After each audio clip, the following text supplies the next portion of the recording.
mid-decade redistricting scheme. We've all heard the term gerrymandering. You can't even call this extreme gerrymandering. That was 4 years ago. MAGA has sunk down to a level from extreme gerrymandering to Trump-mandering. So we've got pandering to Trump-mandering. This creates political mayhem in Texas in population centers such as urban and suburban areas. Texas takes pride in its independence and its individuality. Our colleagues across the aisle refuse to grow a spine and reject this immoral, twisted mockery of Texas values. While communities across Texas are still reeling from one of the deadliest floods in our state's modern history, Republican leadership is choosing to serve Trump, not Texas. This isn't about fairness or representation. It's about power. It's about fear. It's about silencing the very voices that make Texas strong: Black, Latino, Asian, and working class voters from Houston to the Valley, from Dallas to El Paso. We will not be silent. We will not let Trump-mandering tear apart our communities, and we will not let this legislature ignore the real work of Texans' needs, such as flood recovery, infrastructure, and support. It's time to put people before politics. Now, I'd like to turn it over to my colleague from Houston, Senator Miles. Senator Miles and I live in Houston, and the districts that have been targeted by the Justice Department, the so-called Justice Department, 3 of the 4 are in Houston, and they both, all 3 of them touch our districts.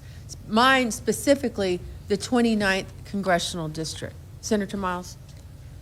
Thank you, Madam Chair. You may call it Trump-mandering. I'm calling it rigged districting. Rigged districting. Look, this is a blatant attack on black and brown power, removing it on the democracy put up by the Trump administration to make sure that they have a guaranteed another session, a guaranteed another term. That's what this simply is, okay? Is it a coincidence that you're coming after the majority minority districts in Harris County, but yet you want to have 4 hearings, regional hearings across this great state, and 3 of the districts that you're targeting are in Harris County? They talk about transparency.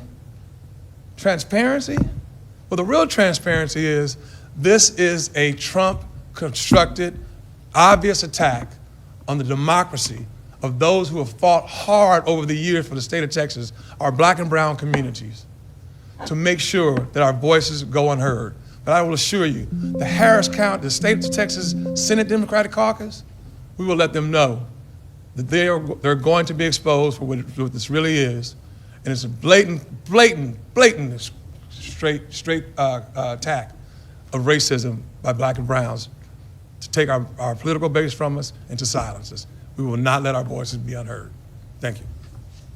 Thank you, Senator Miles. And now I'll have the Vice Chair of our Senate Democratic Caucus, Senator Nathan Johnson, say some words. Thank you, Carol, and I want to thank all my colleagues. Senator King said on the floor there's nothing more partisan than redistricting or something to that effect. Well, Senate Democrats have all signed on to Senate Joint Resolution 1 that I filed this morning, which would ban mid-decennial redistricting. I wish it were already law. It would save Texas this embarrassment.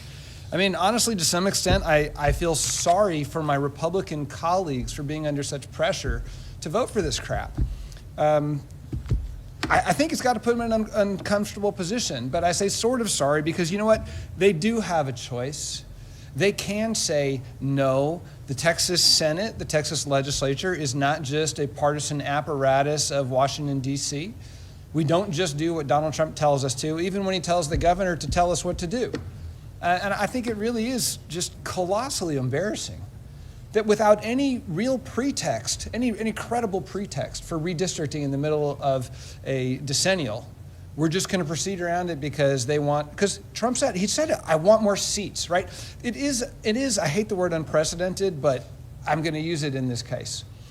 It's not unprecedented that we would have another awful redistricting session that wasn't on the decennial. That's happened before. It's bad precedent, but there is precedent for it.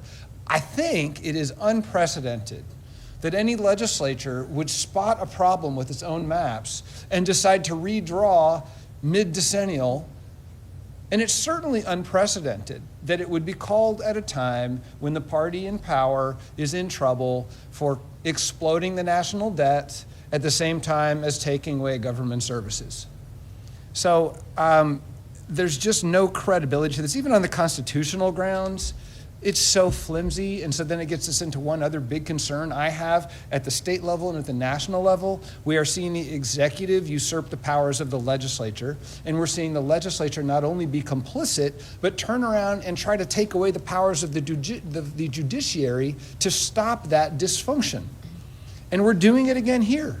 The executive at the federal level has some appointee, I don't want to say goons because that would be disrespectful, but some people who have said that they think we have some unconstitutional districts. The executive then applies pressure, the federal executive applies pressure to the state executive that applies pressure to the legislature that makes a determination that should be made by the courts so we can redraw our districts so the federal executive can have power. What is going on?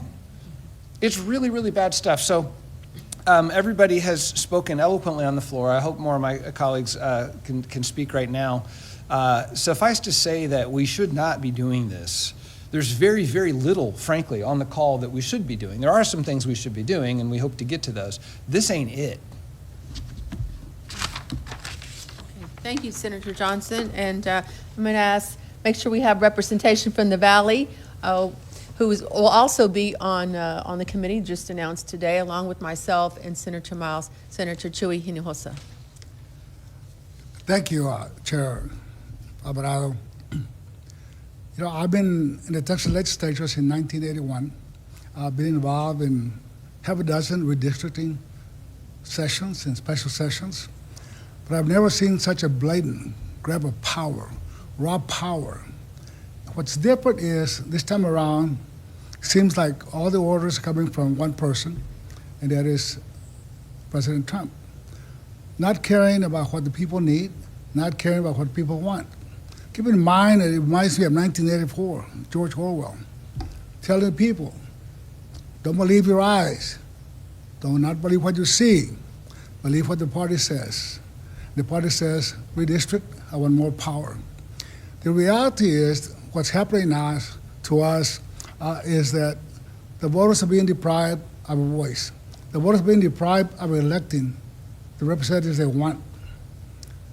Instead, the elected officials, in this case, the Republican Party to Trump, are selecting the voters they want, which is wrong.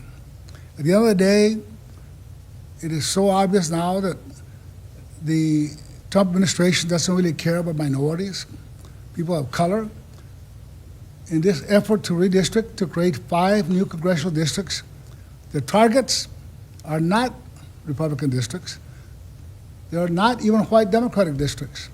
They are Hispanic. They are African American. Again, they're showing their true colors. They don't even hide that anymore. So for us,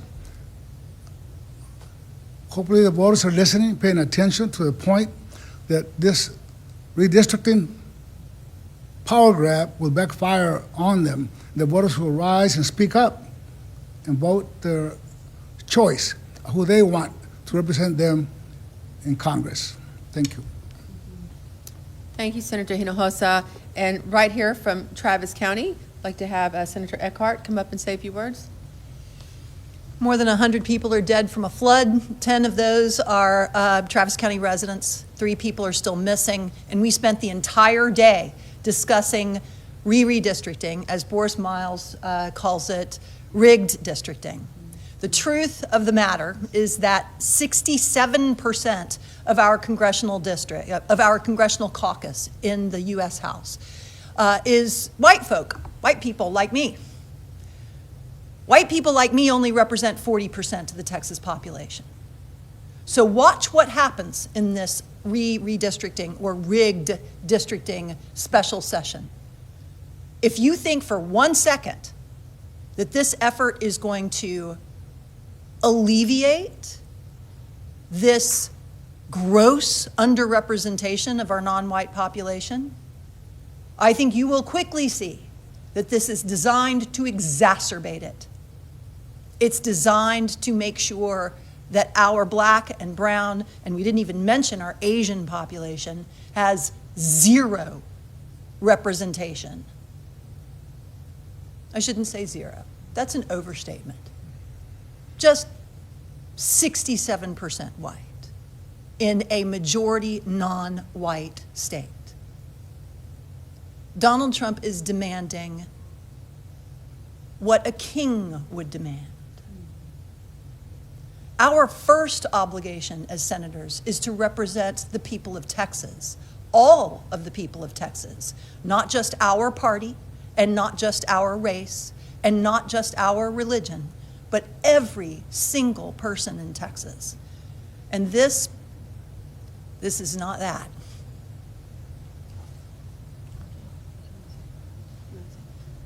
We're making sure all segments of our state are covered. So I'm going to have Senator Blanco from El Paso, and then have our freshman, Molly Cook from Houston, close us out.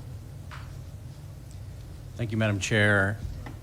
You know, what you saw today from Democrats through our amendment process for this resolution was an attempt to open the doors to democracy by allowing in-person hearings throughout the state. And when you look at the 2021 redistricting, Texans had ample opportunity to voice their concerns in person. We had hearings throughout the state, regional hearings, and our attempt was to do at minimum that, because when you're not giving individuals an opportunity to weigh in, then democracy has no seat at the table, especially when you're drawing districts that that people will vote on to get representation. So that was our attempt as Democrats today, was amendment after amendment to make this process inclusive, make this process transparent, and vote after vote, Republicans voted them down. It's a sad day in democracy today in the state of Texas. And my concern also was that a lot of these hearings are going to be done virtually. You heard a lot in today's debate about 4 hearings, when in 2021 we had 12. On behalf of the rural communities in Texas, 7 million of which have no broadband access, how are those folks going to have a seat at the table in this process? That's 2.8 million households in the state of Texas that may not have an opportunity to voice their concern. When you look at my district and many other folks' district that are in the state of Texas, from Presidio, Texas, it takes 7.5 hours one way to drive to Austin. And we're setting 48-hour notices to have a hearing. We can do better as Texans, and Democrats are going to fight hard. We spent the day talking about redistricting. Lives have been lost in these tragic floods. These are misplaced priorities. Democrats have the true priorities in mind. We should be working on flood mitigation and disaster mitigation. Instead, the focus is politics. Senator Molly Cook from Houston. Thank you so much, and thank you to all of my colleagues here today who just eat, sleep, and breathe the needs of working class Texans. And thank you so much to the members of the press for being here. Your commitment to truth, to transparency, and to the public is sacred, and we're so grateful that you joined us. On day 1 of the first special session, Texas Republican leadership made it very clear that their #1 priority is to protect politicians over people. Your state legislature is being weaponized to serve the president, not the regular people of Texas. On day one, we didn't take up flood recovery. We didn't take up public education or health care.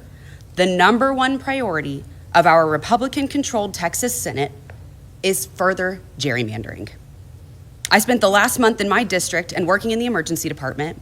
I took care of the overheated, the downtrodden, mothers with cancer, children with bullet wounds, hardworking Texans who cannot afford insurance and specialists. I took care of a father who shared with me that he lived with cancer for 12 years because he was determined to see his child graduate. And he did. But his child had a heart attack in his 20s, shortly after graduating. That story is all too common outside of the Houston Aero. That type of experience is all too common in all three of the districts that are being targeted by the Trump administration that my fellow Harris County colleagues and I represent. They don't need new congressional lines. They need help and they need leadership from Texas. Instead, we're putting my patients aside, telling them that their emergency can wait, telling the people of the Hill Country that their emergency can wait. The president and his self-made emergency are going to cut to the front of the line. But we don't want to live in a country where one man has all the power to wake up every morning and redraw the maps and rewrite the rules. We want to live in a state where our leaders keep a level head and work together to meet the needs of every hardworking and tax-paying Texan, especially in their hour of need. I will be voting no on all redistricting measures because this isn't good government. It's corrupt, it's bought and paid for politicians, and it's hurting my patients, my teammates, and every single one of us living in Texas. Thank you all again so much for joining us today. Any questions? Yeah, what options are you guys considering to sort of delay this process or possibly, sign it? Yeah, I mean, we're looking at all options. We're talking with stakeholders, having serious conversations within ourselves. So obviously, we're not going to want to tell you what our strategy is at this time, but we plan to have some very robust debate and also to inform the public what is taking place. People are vacationing. People are not thinking about redistricting because this is not the time you usually do redistricting. So that's why we pressed heavily upon giving 72-hour notice, making sure that the hearings are in person for those that are in far away places or challenged because of lack of broadband. Yesterday we heard from House Democrats who said that they would consider breaking a forum to kind of delay this conversation here. Is this something that's on the table right now? As I said, many options are on the table, and we'll cross that bridge when we get to it. And this morning, the House Democrats were saying, based on like buying time, right? Not just forum break, but filibustering, delaying hearings, things like that. We just had like a 4-hour debate over rules. Is that sort of part of the strategy? Can we expect to see more lengthy debates like this? Well, I think we had some very legitimate questions and amendments that we all put forth. And so it did make more than the usual time for debate on rules and the resolution for redistricting. So I thought that what we asked today were very substantive questions, very crucial questions that deserve an answer. And there were things that could not be answered. So we will continue to ask questions and discuss this as long as it takes. I'd like to add, we're going to do everything we can to kill this illegitimate attempt to redistrict. If we cannot overcome, for whatever reasons, if we cannot overcome the sheer fact of counting to 20 or getting a majority, if we can't beat this, I surely don't want this state or the press to be saying, oh, the Democrats failed to kill something bad. The story here is that the Republicans are doing something completely illegitimate, and we'll do whatever we can as the minority to stop it. But if we can't, if reality deprives us of that option, the story is what they're doing. I really want to emphasize that. We will fight like hell to stop this. We're not the ones who's doing it. And as somebody said on the floor, I believe it was Dean Zaffarini in her closing statement, if they do succeed in this dummy-mandering project, you can expect to see a wall of national money to come flowing into Texas because there's going to be more competitive seats. And I sincerely hope it backfires. That's something else we can do. If we lose here, we could win in November. You know, in addition to that, what our Republican colleagues need to understand, today, it may be us Democrats. Tomorrow, it could be them. Thank you.